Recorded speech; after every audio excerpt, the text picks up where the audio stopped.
Good morning, good afternoon, good evening, everybody. Thank you so much for taking the time to be with us today in this session about application tips for the Master of Management Studies in Global Business and Society.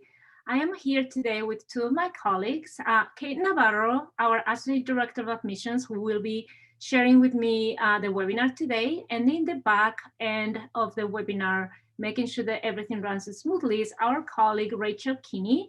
Rachel is our Senior Admissions, Operations and Events Specialist at the Yale School of Management. And we're going to be dividing the webinar into parts. One is I'm going to be introducing the program to you briefly and how and why you should be considering doing the GBS program with us. And then Kate is going to go into the specifics of this webinar, which is the tips for the applications that I know that's what you're looking for. My name is Camino de Paz, and I'm the Assistant Dean of Global Network Programs at the Yale School of Management. As you can tell from my accent, I'm not from the US, I'm actually from Spain. And prior to coming to SOM, I was at another member school, which is IE Business School in Madrid. So if you're connecting from Spain, my regards to you. Unfortunately, I won't be able to be there this Christmas as I would have hoped for. So without further ado, we're gonna be starting the presentation. And I want to talk to you a little bit about the program itself. So in the next slide, this is the current class of our Global Business and Society, class of 2021. This program is targeted to Masters in Management students from Global Network schools. So it's a pre-experience program. Our students have either just a few internships of experience or maybe up to 1 or maybe 2 years of work experience prior to joining us. And this program is not for everybody. You are going to be very successful if you do your Master's in Management in the amazing school that you are currently studying or that you have just recently graduated from. But if you want something else, and I'm going to be talking about what that something else is, this might be an opportunity for you. I didn't mention Global Network schools. The Global Network for Advanced Management is a network of 32 schools around the world. And we welcome students from any of those other 31 business schools if they have a Master's in Management program, which is very popular in Europe, but it's not so popular in other parts of the world. So without any more introductions, I'm just going to go into the details of the class of 2021 so that you can have a better picture of the type of class that we have and how would you fit into this profile of the class. So currently in 2021, we have 48 students coming from 19 countries of citizenship. The average age is 24 years old. And we have 48% women, which is amazing. We're thrilled. This is a pre-experience program, and so women are more eager to join these programs that later on in their careers.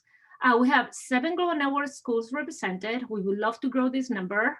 We have 100% of students that speak 2 or more languages, clearly global talent represented. And not only that, 71% speak 3 or more languages.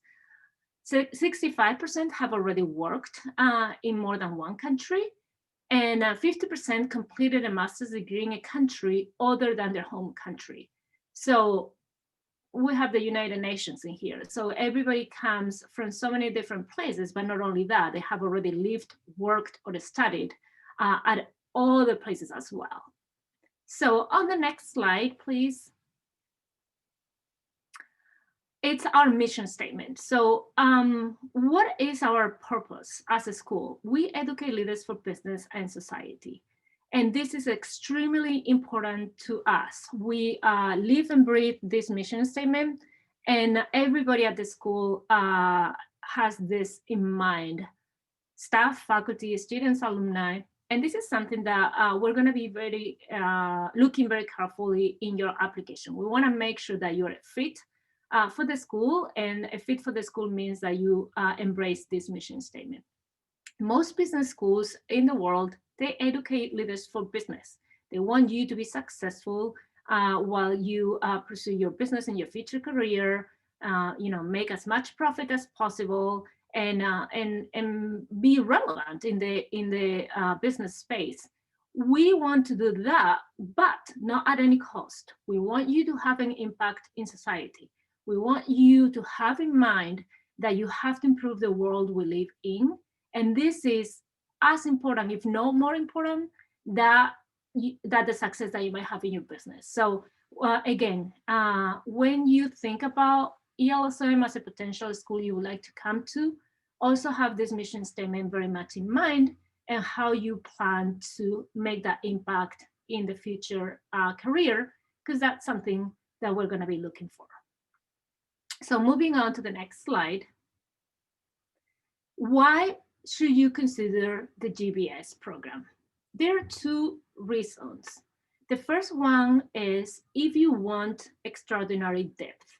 You're currently doing a Master's in Management program, or you have just recently graduated from a main program, which is a general management program. So you basically have seen all the different functional areas of a company. You've gone through marketing, you've gone through strategy, finance, accounting, HR, so on and so forth.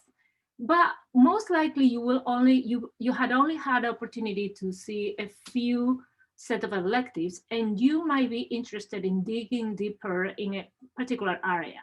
So this is something that you can do at SOM. You can come and specialize, not that we're going to give you a specialized degree, but you can dig deeper in finance, for example, if that's the area that you would like to pursue your career in.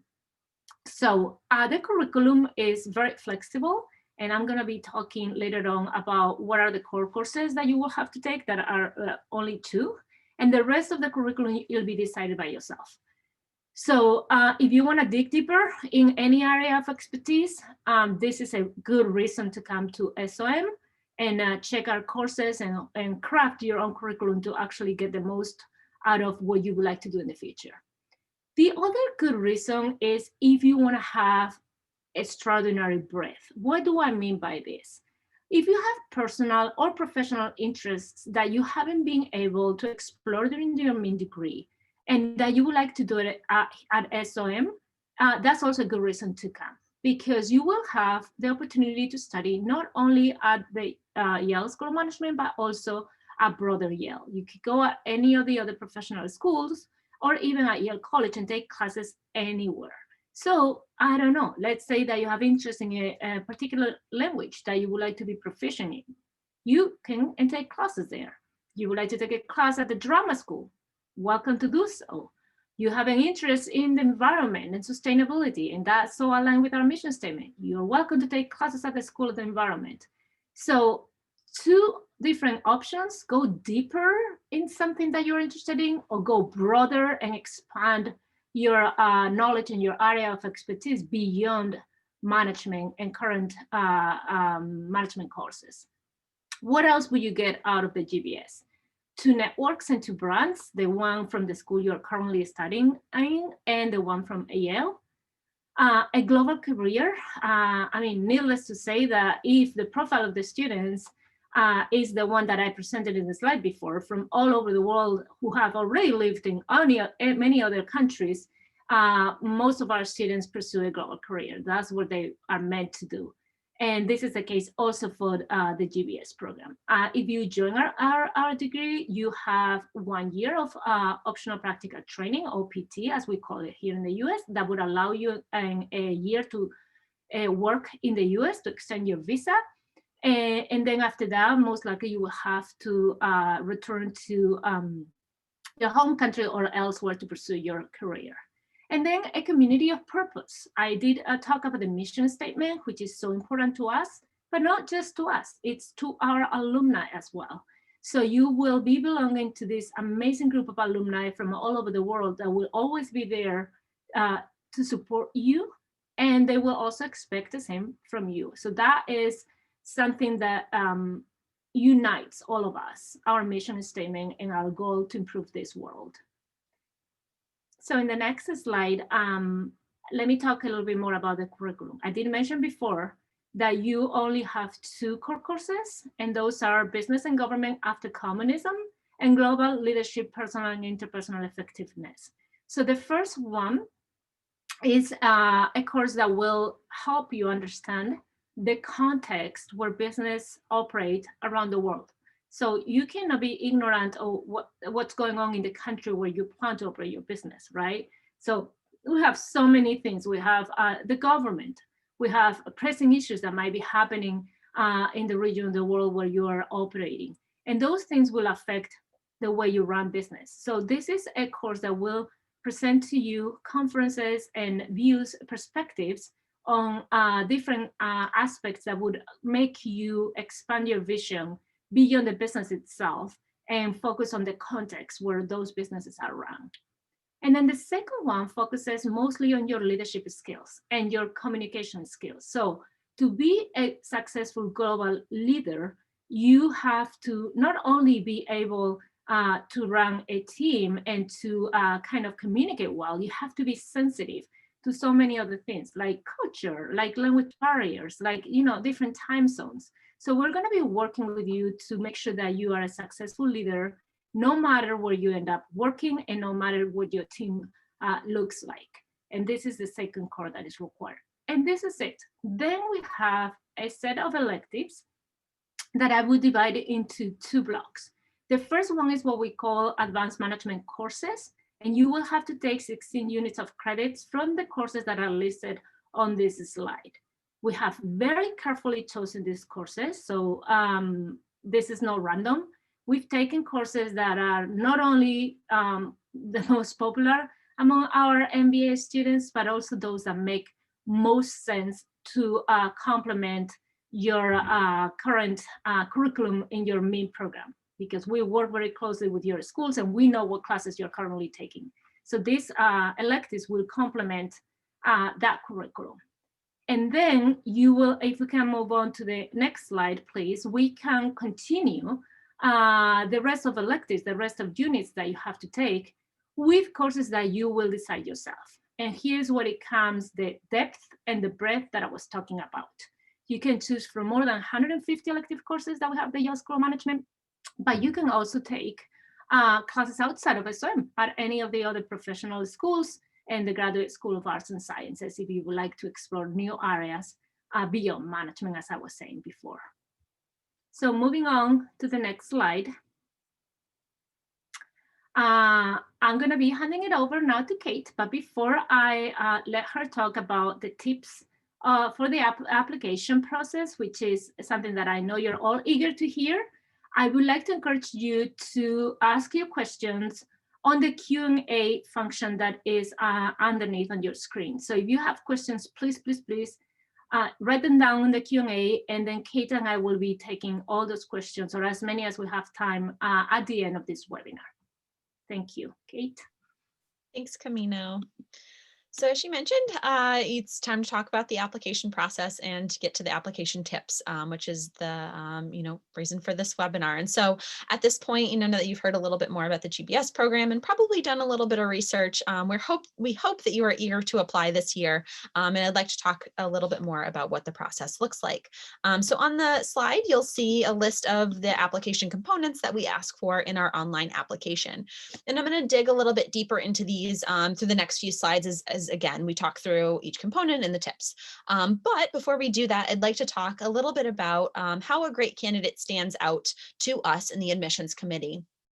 And so there are several reasons that someone may stand out. One of them being academic excellence in your prior institutions. So in your undergraduate, as well as in your MIM degree, an understanding of an affinity for our mission, which Camino had talked about as well, which is to educate leaders for business and society. So learning, how this resonates with you and how you can relate to our mission. We're looking for students with international experience. Our class profile speaks heavily to this. Many of our students have already been outside of their home country, studied, working. So we're looking at those components extensively. We're looking for leadership potential, as well as intellectual curiosity. And we also want to see some professional experience, as well as your, robust career goals. And so professional experience doesn't necessarily need to be full-time experience. Internship experience does count, as well as you're getting hands-on knowledge in the work environment. And throughout the application process, we really want to understand how the Yale GBS program is going to impact you and how it's going to complement your management education to date. We'd also like to just, mention our tuition fees, as well as our application deadlines. So we have 3 application deadlines per year. The first one's coming up quite quickly in January. And after each deadline that we have in January, February, and April, it takes about a month or so for our admissions committee to read and review applications, interview candidates, and then release a decision. So just kind of timeline wise to think about that is after, a month after the deadline, you'll have a decision from us. And then in regards to tuition, we realize that the GBS program at Yale is a major investment for all of our candidates, and we're committed to working with each admitted student to arrange a financial aid package that works for them. And so what this may be is a combination of scholarship. So many of our students receive a scholarship upon admission to the GBS program. It is merit-based. We use your application that you submit at one of these deadlines as the application to receive a merit-based scholarship. There is no additional application process for scholarship. And then secondly, our international loan. We do work with an international loan provider available to you to hopefully, again, make a tailored financial aid package available so that the GBS program is possible. So now let's move into each component of the application itself. I'd like to first start off with the essays. So we have 2 essay questions as part of our application, although the second one is kind of broken into smaller pieces, and I'll explain what that means. But our first application, or our first essay question being, Yale SOM is a diverse community united by our mission, again, to educate leaders for business and society. We want to know how you will meaningfully contribute to the community and to the GBS program specifically. This essay is really an opportunity for you to tell us how you're going to get involved in our community. This essay should also be a reflection of yourself and the unique impact that you will have while you're at Yale. In addition to these 2 things, how this relates to the mission of the school. So how, your community involvement also relates to the mission. We're really most excited to hear about how you'll be engaging in our community and how you'll be an engaging community member at Yale, and as well as in the future. Our alumni are quite visible and talk to students. And so we want to know, as an alum, how potentially you'll also be active in the community. My tip here is just to remember to be authentic. Use your own voice in this essay. This is a chance for us to get to know you better, to get to know you as a candidate and as a person. And then our second set of essays, as I had mentioned, they're kind of broken down, encompasses your career and your career goals. So we want to know both your short-term goals right after the GBS program, as well as your long-term goals. So thinking a little bit more down the road.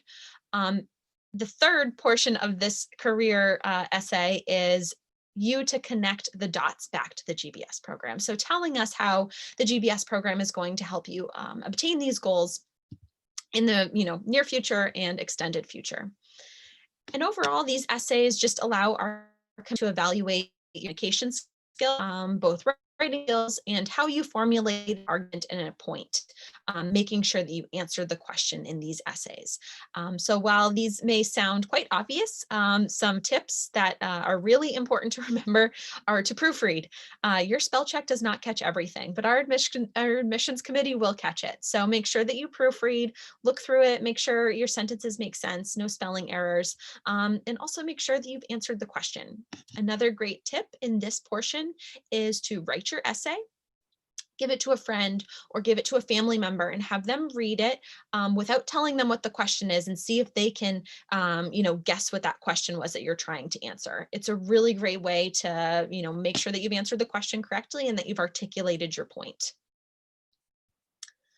So with any application, we do require transcripts. And so when our committee is looking at your transcripts, this is helping us gauge your academic potential and your academic success in our rigorous GBS program.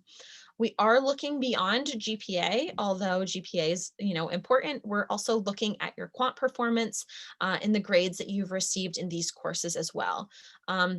Your transcripts, along with any test scores, which I will talk about in a little bit. This should provide us evidence in the committee to hopefully evaluate your ability to not only survive, but really thrive in our classroom. We want you to be set up for academic success. And so, looking through your prior institutions and prior grades, that's going to help us gauge if that's going to be possible, here on campus. We are looking for transcripts from each degree granting institution. If you're currently in your Master in Management program, please include a transcript with your first term grades or any grades that you have so far. If you don't have grades at the time of the application deadline, we will accept a list of courses that you're enrolled in and, hopefully obtain those grades before we make a decision on your candidacy. So we'll work with you. We know there are different timelines at each school. We also know timelines have gotten pushed back because of the pandemic. And so just reach out to us. We'll work with you. We'll work with the Global Network School in order to get your grades that we need. Unofficial transcripts are fine at this point of the application process. An unofficial copy ideally would come, preferably printed from the school. So a photocopy or scan is fine.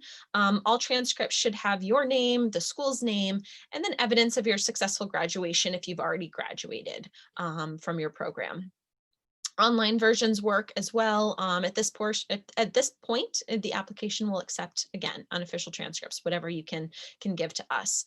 And then just one other thing to emphasize here is that if your transcripts are not in English, we will need them in English in order to review them. While we do have a multicultural committee, we want everything to be in English because this is going to be an English program. So make sure you get those translated. Moving right along to test scores. Test scores are a good opportunity to show the committee you are capable of success, again, in our curriculum. And this goes, hand in hand with the transcript portion. And we'll look through whatever test score that was needed to submit for your MIM degree. So we'll accept anything, whether this is the GMAT, the GRE. Some students have school-specific test scores as well, like the IE-GAT at IE, or potentially the pay-up score at Agate Business School. So we'll accept either of those. Again, whatever test score was used to get into your MIM, we will accept that at Yale, and our team knows how to evaluate those. If for some reason your MIM did not require a test score, which happens, some of our partner schools don't require that as their application process, no problem. We will not require it as part of the GBS program either. Just write our inbox at gbs@yale.edu. And we will waive this portion of the application for you. Just let us know that we can do so. So it can be reflected on your checklist. And then if you are sending GRE or GMAT scores directly to the GBS program, just make sure you get our ID numbers. These can be found on our website. They can be found in the instructions portion of the application, and they can also be found on the test scores tab of the application. So they should be right at your fingertips if you're going to send them directly from GMAT or GRE.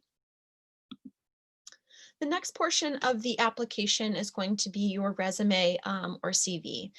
This piece of the application, I feel like, tends to be overlooked by applicants. They think it's just easy to just upload something. And while it is, we also want you to take a look and make sure everything's up to date, well put together, and easy to read. And also that there are no spelling errors. Again, proofread, proofread, proofread.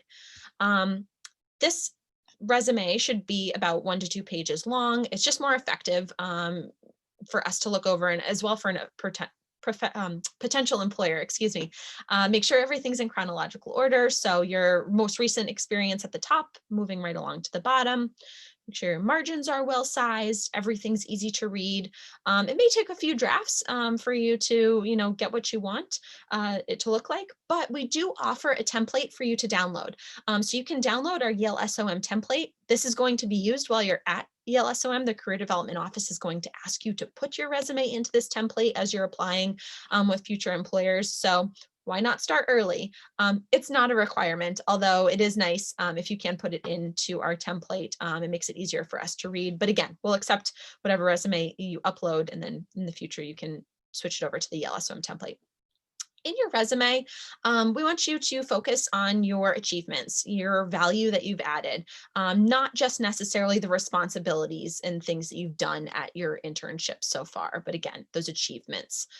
Include all of your work and internships, and feel free to describe anything that you see necessary, whether that is you worked for a very small business or a foreign company or a family business. We want to know what you've been doing in your professional life. And then also we want you to include activities that are important to you, things that are meaningful to you, whether that's a club you've joined in your MIM, volunteer work you've done, other activities you've done outside of the classroom, things again that have meaning to you in your personal life. So the next portion of the application is in regards to recommendations. We do ask for 2 letters of recommendation. The first letter of recommendation is ideally coming from a professional source. This can come from a direct supervisor, someone who can speak to your strengths professionally and your potential for success. If you don't have a previous supervisor or someone from a previous internship, we will accept letters of recommendation from professors, although we would like to see it from a professional source if possible. So just keeping that in mind. Please note that titles aren't that important in terms of, it doesn't need to be the CEO of the company. Choose someone who can speak to you and can talk about what you did at this company and tell great stories to us. I think a tip here in this section is just to approach your recommender well in advance. Talk to them, set up a Zoom call or a phone call to talk about, what successes you had at that company, kind of remind them of what you've done professionally. It also gives them an opportunity to understand your goals and your interest and desire in the GBS program, and to potentially relate that back to what you did with them, and be able to articulate to our team, your success here, and how that connects. Make sure you give them plenty of time to think and to craft these letters. Professionals are very busy, as we know, and so giving them ample time will only benefit you. You'll get your recommendations in before the deadline, and then they'll be able to speak to you more fully. Remember that they're busy people. And we have had in the past where recommenders suggest that you draft the letter and we'll take a look at it. We do not recommend this at all on our side. If this happens, it's time to find a new recommender. Find someone who can spend the time to write that letter, for you on behalf of your abilities. We want someone to be enthusiastic and have energy in writing this letter that they submit. So that's about the professional letter of recommendation. And the second letter of recommendation is actually going to be coming from your dean or director. And so on the next slide, this is going to say, just talking about to check in with your MIM office. Myself, Camino, we have great relationships with our colleagues at our global network schools and those individuals in your MIM office. And so they know about this program. They know that there's this requirement for a dean or director letter. And it doesn't necessarily have to come from the actual dean. This could be the person who oversees your study abroad programs in the MIM, or your exchange programs, the international relations office.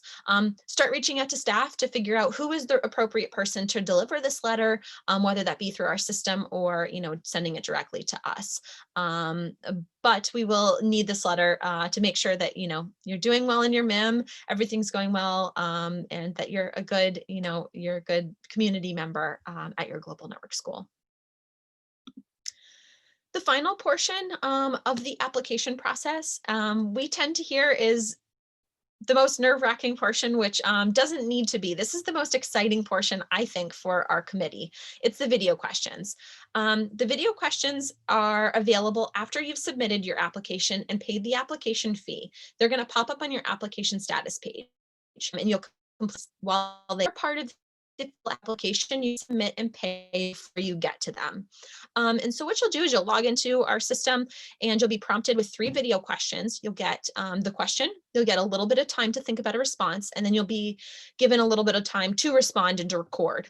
And these video questions are just a way for our committee to evaluate your communication skills. There's no preparation. There's no way to know what these questions are.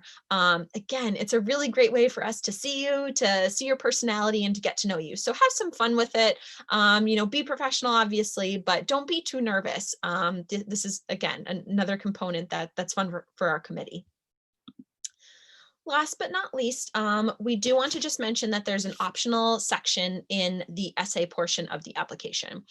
And so you should not use this portion, this optional essay, if you don't need to. It's really only for if it's absolutely necessary. If you want to address any anomalies or unanswered questions that you think the committee members might need to know about your candidacy.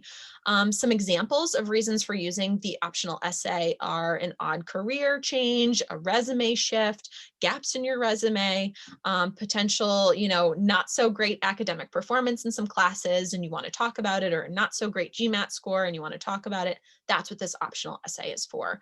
So, use it if you have to. It's not necessary, and we don't want you to use it just to, talk about things that are already on your resume. That's not a good way to use our time. So now that I've had a chance to walk through each component of the application, give you some tips about each portion, we'd love to move over to the question and answer section.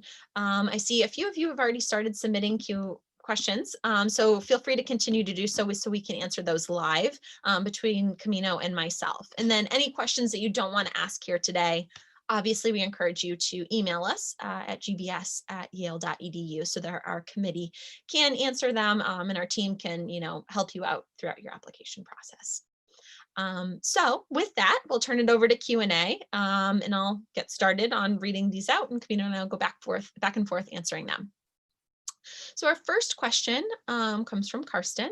Are there any specialties to be considered when applying to the M2M program as a partner school, MIM and GBS in parallel? So great, Karsten, I'm glad you're interested in our M2M program. M2M is just another admissions pathway to the GBS program. So many of you will be applying directly to Yale GBS program, but another way is through M2M. So we have partnerships with 4 other global network schools around the world. Let's see, we have UBC in Vancouver, we have FGV in Brazil, HEC Paris in France, and HKUST in Hong Kong. And so you can apply simultaneously to your MIM program at one of these schools and the GBS program at the same time. And so there aren't necessarily any specialties to be considered here. My suggestion is to just do research. Make sure you are able to communicate why the GBS program makes sense in your, academic kind of layout, why you're going to your first year 1 school, and why that complements your year 2 school at Yale in the GBS program. So just make sure you're articulating, the need, why this makes sense, and why you're applying to M2M. Another question that we have from Nicole is, I am curious if other graduate school test scores, such as the MCAT, can be included in the application to illustrate merit. Camino, do you want to answer this about test scores and whether they're illustrating merit for a scholarship? We will definitely take everything you have. So the answer would be yes. But if you also have test scores from your application to the school you're currently at, please also submit that. So yeah, anything that you would like to submit that would kind of assess your preparation for the program, it will definitely be welcomed by the admissions committee.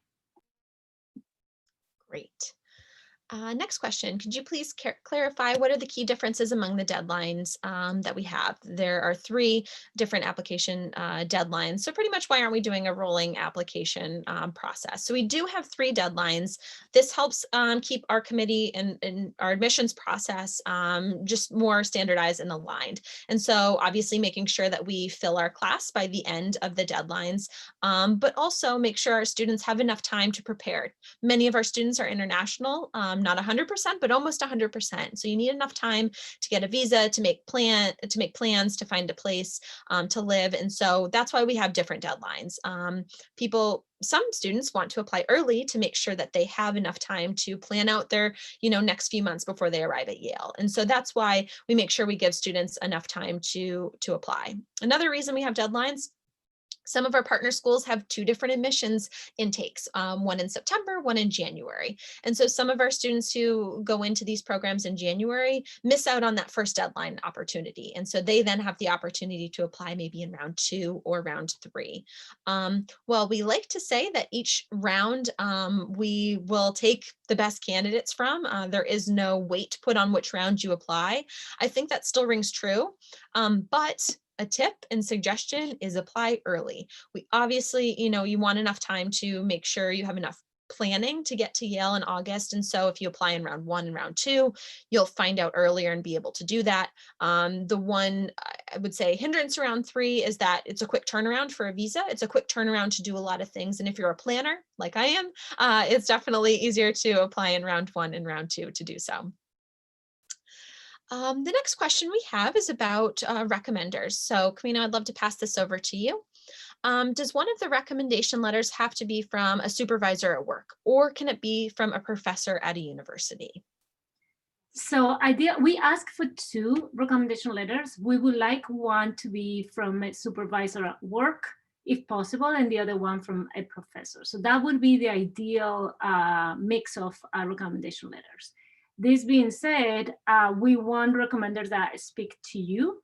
So don't force anything if you don't have a recommended from work and you have to submit 2 letters from your professors, or vice versa. If you like to submit 2 recommendation letters from places you've been working at, that's also okay, because then we'll talk to your dean or director who would speak to your academics. So while we would like, ideally in a perfect world, to see one of each, this is not something that would definitely disqualify your application or affect your application negatively in any way.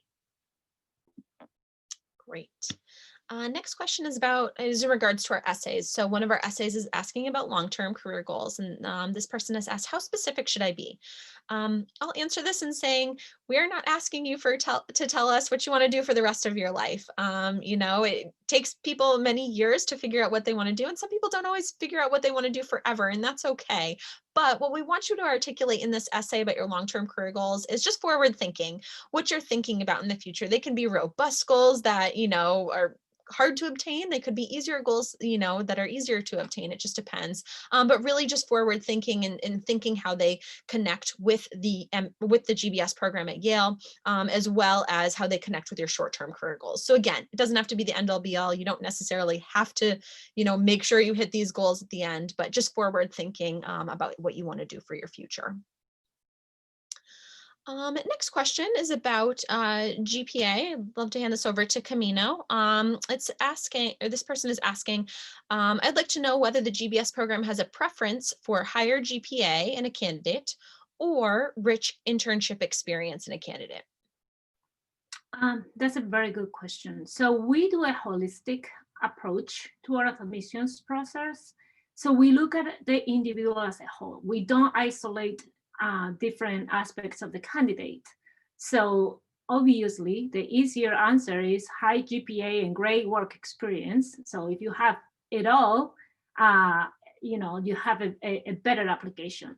But if not, do not stress about that. Just make the strongest case in your application why you are a good candidate to SOM, and we will be able to assess that.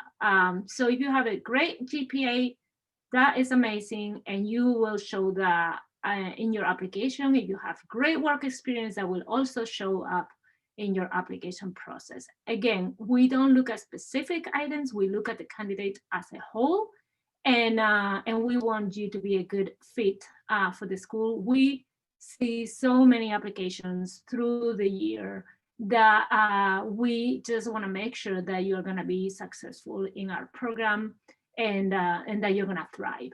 So we'll be able to assess that through your. Great. This question is in regards to our academic records section, as well as test scores section for our French students. So specifically for students who are French Prepa. So we will have, students who are French Prepa who didn't necessarily take a test score or have a different kind of admissions program.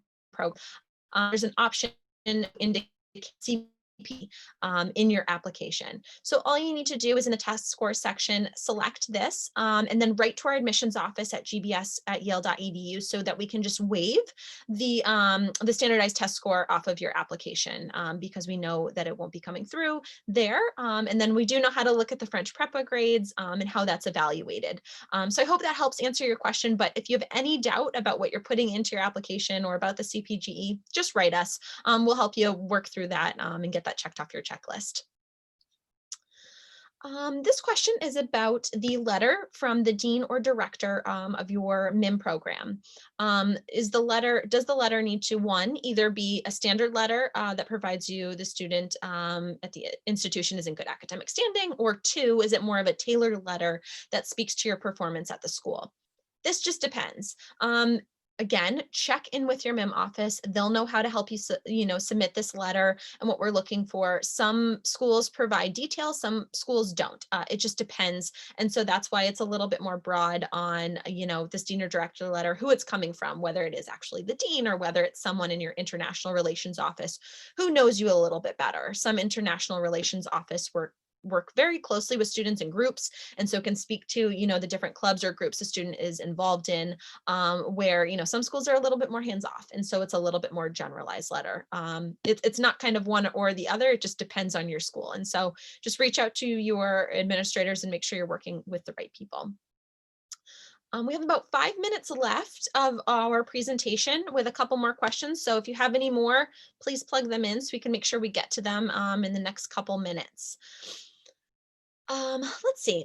In the application, you can ask to list up to 5 activities. Can they be different from what we show in our resume? Absolutely.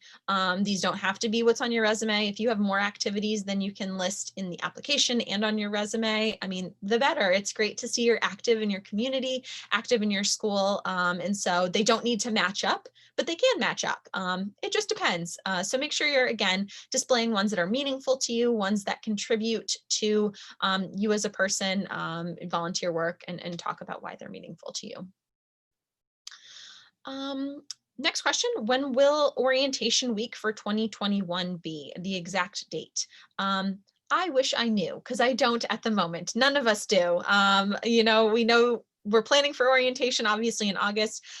We don't select a date until probably, I would say, around May or closer to summer. And so you'll kind of just have to wait to hear from us, but you can expect it to be in the middle of August. It's typically a week-long orientation. This year was a little bit different because of the pandemic. And so next year, we're obviously hoping to be in person and to have that week-long orientation, but it is mandatory. So all students must attend it. You must, in order to start your GBS program, be present and be involved in the orientation. It's just very important for you to get acclimated to SOM, to understand the opportunities we have for you, and to provide you with all the resources. So I'm sorry I can't provide an exact date right now, but you can plan on middle of August, and we'll be posting those dates as soon as they're available and as soon as our academic affairs and student life team comes up with them and plans the orientation programming. Last question, Camino, I'm going to throw it over to you. I hope you don't mind. It says, have many students deferred their enrollment for 2020 fall? And will this affect this year's admissions process?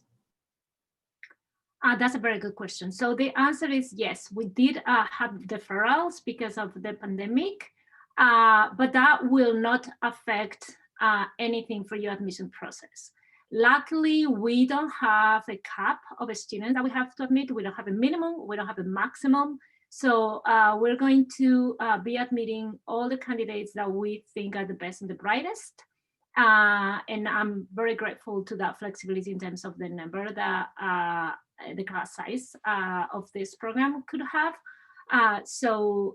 Yes, we do have a lot of deferrals. Will that impact the number of students we'll take this year? No. Great.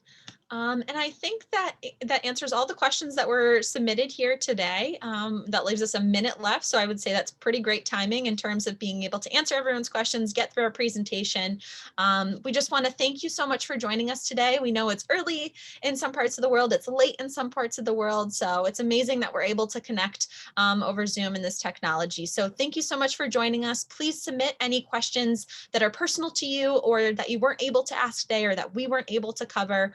Just by emailing our admissions office. It's an easy email, gbs@yale.edu. Our team will answer them in a quick fashion. But again, thank you so much for your time today, and have a great holiday ahead.